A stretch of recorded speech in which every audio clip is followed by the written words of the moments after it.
Hello everyone, स्वागत है आप लोगों का। उम्मीद है कि आप लोग बहुत अच्छे होंगे, आपकी तैयारी बहुत अच्छी चल रही होगी। हम हर दिन आपसे कुछ ना कुछ ऐसे इंपॉर्टेंट टॉपिक डिस्कस करते हैं जो एमपीपीएससी मेंस, इंटरव्यू और प्रीलिम्स सभी के लिए बहुत ही इंपॉर्टेंट है। आज हम आपसे बात करने आए हैं रूरल डेवलपमेंट, ग्रामीण विकास एंड रूरल एम्पावरमेंट या ग्रामीण सशक्तिकरण को लेकर। इसी के साथ में आप लोग ये भी देख सकते हैं कि गवर्नमेंट के जो एफर्ट्स हैं या सरकार के जो प्रयास हैं ग्रामीण विकास को लेकर, रूरल डेवलपमेंट, रूरल एम्पावरमेंट और गवर्नमेंट इनिशिएटिव, सरकारी पहले जो ग्रामीण विकास को बेहतर बनाती हैं। ये हर जगह आप इस टॉपिक को यूज़ कर सकते हैं।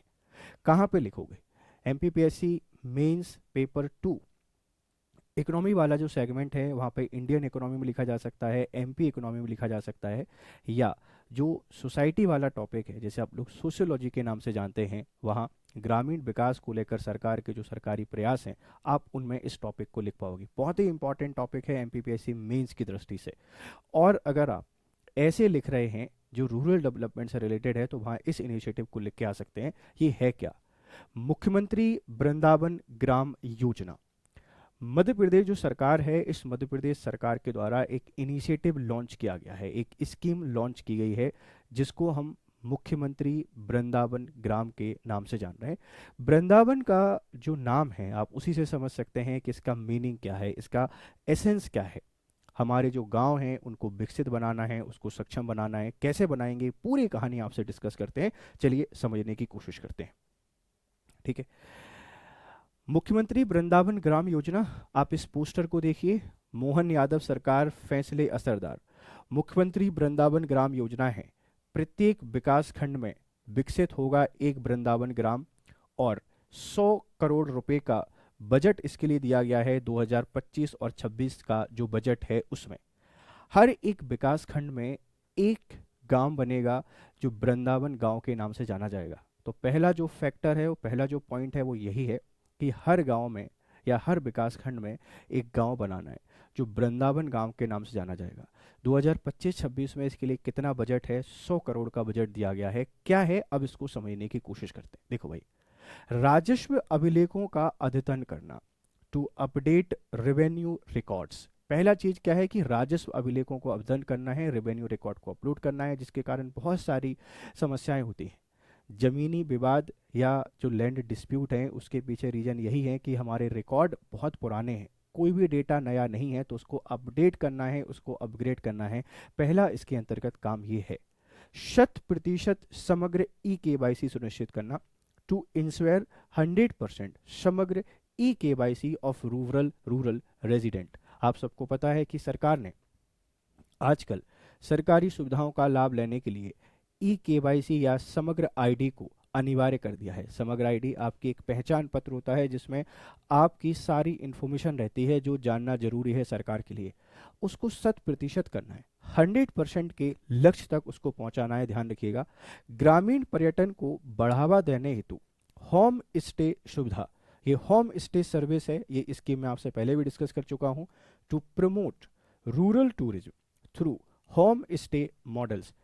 देखिए, पर्यटन या टूरिज्म का एक बहुत ही शानदार इनोवेशन है, एक बहुत ही शानदार नवाचार है होम स्टे, वो भी रूरल एरिया में। क्यों सर शानदार क्यों है? देखो, हमारे शहर ना डेवलपमेंट की एक अलग ही रेस का हिस्सा बन चुके हैं। वहाँ प्रदूषण है, चकाचौंध है, लाइट है, डिजिटल दुनिया है, सब कुछ है। लेकिन नहीं है तो एक चीज, वो है शांति, वो है पीस।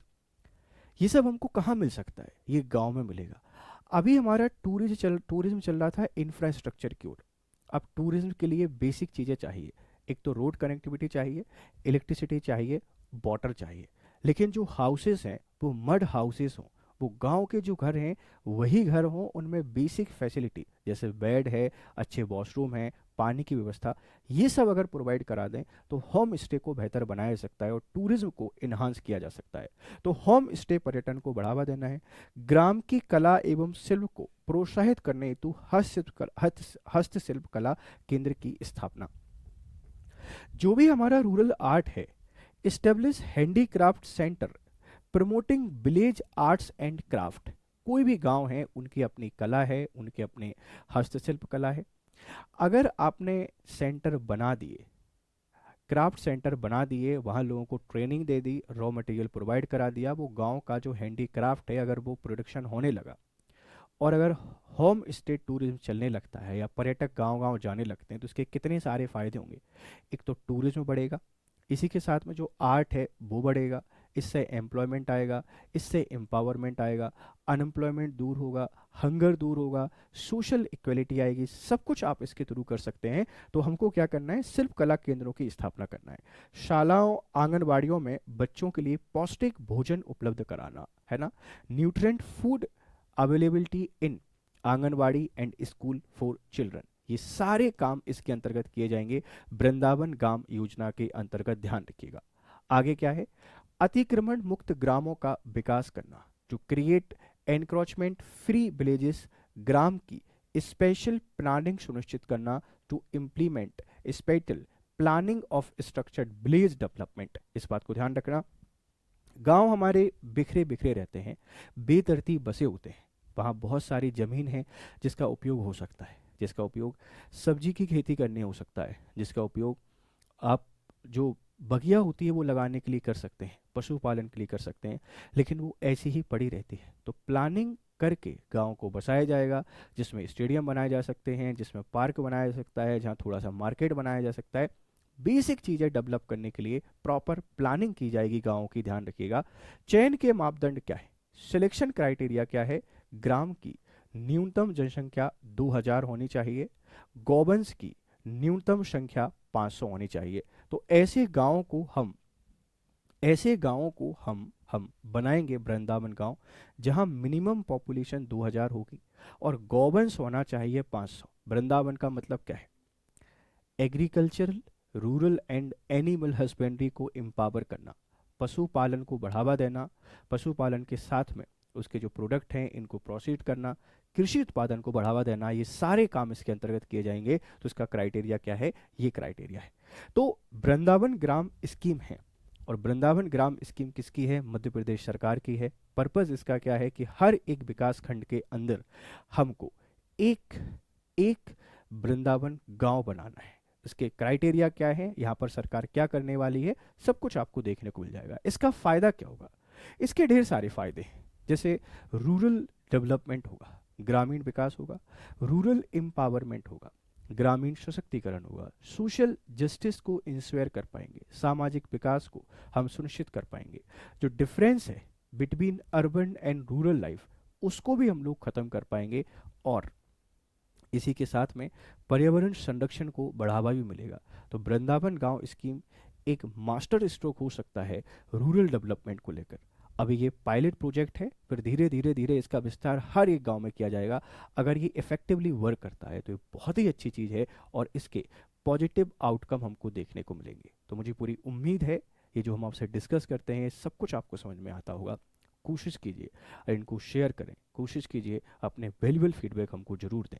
अगर आप एमपीपीएससी की तैयारी कर रहे हैं तो आपके लिए एक खुशखबरी है, हमारा आरंभ 5.0 एक बैच लॉन्च हो रहा है, जिसको आप लोग जानते हैं आरंभ 5.0 के नाम से।